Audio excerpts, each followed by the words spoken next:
اگه بعد از چند سال دوستی با یه نفر هی مدام حس سوء استفاده و حس انرژی پایین و حس این که اصلا این دوست اون آدمی نبوده که فکرشو میکردی و یه همچین چیزایی به ذهنت میاد و همش تو فکر اینی که رابطه رو کات کنی، بهت پیشنهاد میکنم قبل کات کردن ویدیوی امروز رو حتما ببینی. توی این ویدیو میخوایم به 10 تا از مواردی که نشون میده طرف مقابلت یه آدم فیکه، نه یه دوست خیرخواه، بپردازیم. آدمی که در واقع دشمنه و هنوز نقاب دوستیش کنار نرفته. این ویدیو برای همه رنج سنی مناسبه، حتی تویی که 14 سالته یا تویی که 40 سالته. برای شناختن آدمایی که باهاشون میری دیت یا میخوای رابطه‌های دوستی تو افزایش بدی، دایره دوستی تو گسترش بدی، خیلی نیازت میشه که آدما رو تو همون نگاه اول بتونی بشناسی.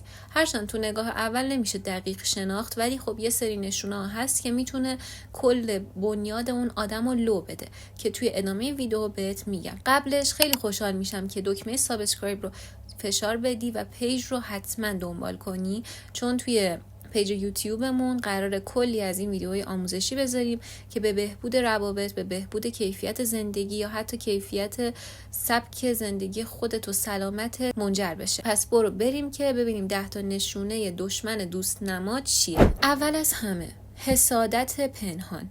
حسادت پنهان واقعا خانمان سوزتر از حسادتیه که طرف آشکارا دیگه داره چشاش داد میزنه که بهت حسودی میکنه. فرض کن یه موفقیت خیلی کوچیکی به دست آوردی، مثلا از یه رابطه مووان کردی، از یه دوره افسردگی خودتو کشیدی بیرون و با دوستت رفتی بیرون و مثلا داری میگی که آره تازه باشگاه رو دوباره شروع کردم، تازه رژیممو دارم ادامه میدم، فلان کتابو دوباره شروع به خوندن کردم. و رفیقت میگه او حالا کار خاصی هم نکردی، فلانیو ببین الان 2 تا بچه داره، یا فلانی تازه بیزنسش رو لانچ کرده، تو تازه داری شروع میکنی. و این اصلا نشونه بارز حسادت پنهان اون آدمه و تو اگه مثلا اینو نبینی دیگه واقعا چیو میخوای ببینی؟ یا مثلا تازه بیزنستو شروع کردی، به یه جایی رسوندی و میبینی که غریبه ها دارن بیشتر از اون یه نفر آدم تو رو حمایت میکنن، کم کم دیگه استوریاتو لایک نمیکنه، پستاتو لایک نمیکنه، هیچ حمایتی نمیکنه.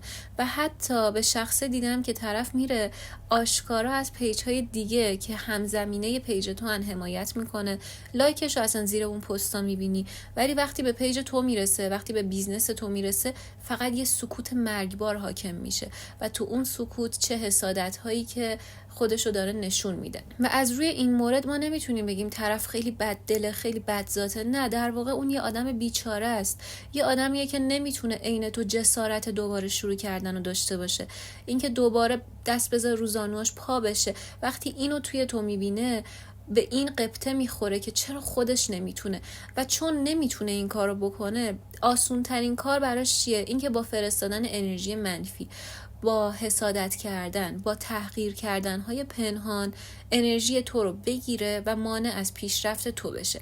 بهترین کار در مواجهه با این آدما اینه که اگه نمیتونین حذفشون کنین از زندگیتون، کلا دیگه از ماجراهای زندگیتون، از پیشرفتاتون اصلا بهشون نگین. حتی اگه شده فیلم بازی کنین و بهش از بدبختیاتون بگین که دیگه اصلا اون چیزی برای حسادت کردن نداشته باشه. هرچند یه آدم حسود حتی به بدبختی شما هم حسادت میکنه. مورد دوم، توی جمع باهاتون رفتارش زمین تا آسمون متفاوته. توی جمع با شما خیلی صمیمی‌تره، خیلی دوستانه تر رفتار میکنه، هی دوست صمیمی، رفیق صمیمی، با همچین لقب‌های شما رو هی معرفی میکنه، فخر میفروشه با شما و یه حس لاو بامبینگ زیادی بهتون میده. در واقع این افراد یه حالتهایی از خودشیفتگی دارن، توی جمع میخوان خودشونو یه آدم فرندلی، صمیمی، آدم خوشمشرب نشون بدن و در خلوته که رفتار واقعیشونو بهتون نشون میدن. مورد سوم، غیب شدن و پیدا شدن به موقع درخواست‌های کمک. ببینین در کل رفاقت برای کمک کردن به همدیگه هم هست دیگه. ما ناخودآگاه به همدیگه کمک میکنیم پیشرفت کنیم، بالا بریم، یا مثلا همدیگه رو شارژ میکنیم مواقعی که مثلا شارژ درونی ما 20% فلانی 50%، اون میاد ما رو کمک میکنه یا برعکس. ولی بعضی آدما عین زالوان، وقتایی پیداشون میشه که فقط بهت نیاز دارن، مثلا فلانی انقدر پول داری بهم بدی، فلانی من توی این همچین موقعیتی ام، فلانی من کات کردم. انگار یه حس اینو داری که تو دستگاه خودپردازشونی که رایگان قراره به اسم رفاقت بهشون انگار سرویس بدی و در واقع این سرویس دهی یک هفته اول ممکنه تو رو خسته نکنه، ولی هفته دوم تو رو کاملا از لحاظ روحی میندازه و خستتون میکنه و اصلا نمیتونین به کار خودتون برسین. حالا بعضی هم خیلی حرفه‌ای ترن، یکم بهت محبت میکنن، یکم مثلا شارژت میکنن، ولی 10 برابر اون شارژی که تو رو انجام دادن ازت میچاپن. یعنی میان جوری رفتار میکنن که آره انگار وظیفته، چون حالا من فلان جا بهت 2 کلمه محبت آمیز گفتم، تو الان وظیفته که 10 روز به من اون 2 کلمه رو بگی و یه جور باجگیری عاطفی شدیده و این باعث میشه که شما هم حس عذاب وجدان داشته باشین اگر بهش نبگین، هم این که اگر انجامش بدین حس سوء استفاده عاطفی داشته باشین. مورد 4، فخر فروشی. ببینین در کل فخر فروشی با گفتن موفقیت ها فرق داره. ما توی مورد اول گفتیم که طرف حسادت میکنه وقتی که مثلا می موفقیت هامون رو میگیم. فخر فروشی فرق داره. فخر فروشی یعنی این که همین که میشینه مثلا تو میگی وای امسال مثلا حقوق بابام خیلی کم شد، ما نتونستیم حتی یه بارم رستوران بریم، حتی من لباسای پارسالمو دارم میپوشم. بعد طرف بیاد سریع بگه که وای ما مثلا هفته پیش تازه از فلان سفر خارج برگشتیم، چقدر حال داد، بیا عکسامون رو نگاه کن، یا دیشب فلان مهمونی بودیم و میدونین دیگه خودتون اصلا نمیذاره، اصلا همدردی توش انگار تعریف نشده است، انگار فقط منتظره که یه فرصتی پیش بیاد تا از موفقیت هایی که حتی خودش به دست نیاورده بهتون پوز بده و با این کار انگار خودش رو بالاتر از شما میبینه و این یه جور فخر فروشی پنهانه که طرف در حال رقابت باهاتون و هی میخواد مثلا با اینا خودش رو بالاتر نشون بده، در صورتی که اصلا رقابت و فخر فروشی توی رفاقت‌های سالم وجود نداره. مورد 5، در جواب نشنیدن از شما کلا شخصیتش عوض میشه. یعنی کافیه شما یک بار به یه خواستش نبگین و ببینین چه بلبلشویی به راه میندازه. با این نه شما کلا به هم میریزه و منتظر فرصت میمونه تا توی یه موقعیت دیگه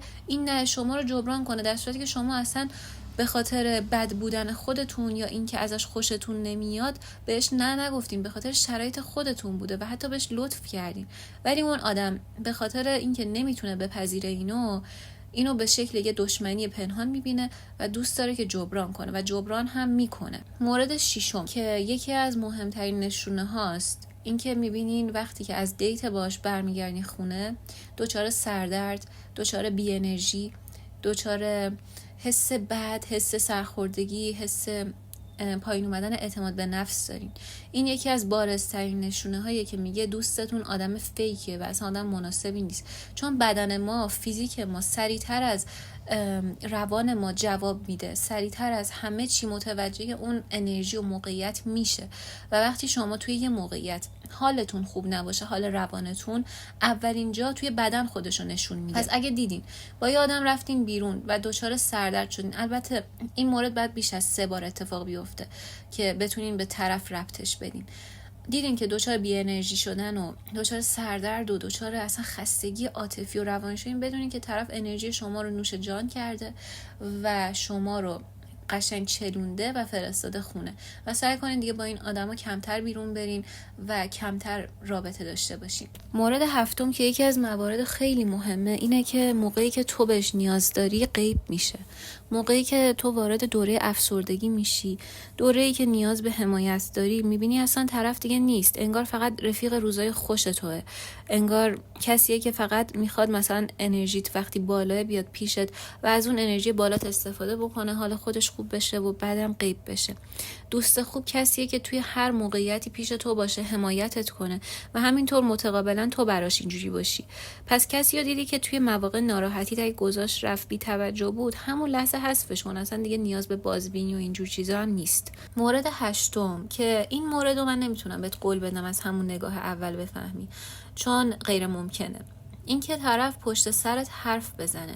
البته این یه سیگنال خیلی خوب داره. ببین طرف چقدر از دیگران پیش تو بد میگه، چقدر اهل غیبته، چقدر هی بد اینو اونو پیش تو میگه. مطمئن باش که اگه یه روز وقتش برسه از تو هم پیش بقیه بد میگه. مورد نهم، همیشه تو رو تحقیر میکنه ولی اسمشو شوخی میذاره. جمله شوخی کردم چرا ناراحت شدی و زیاد از این آدمو میشنوی. و مورد آخر، رازدار نیست.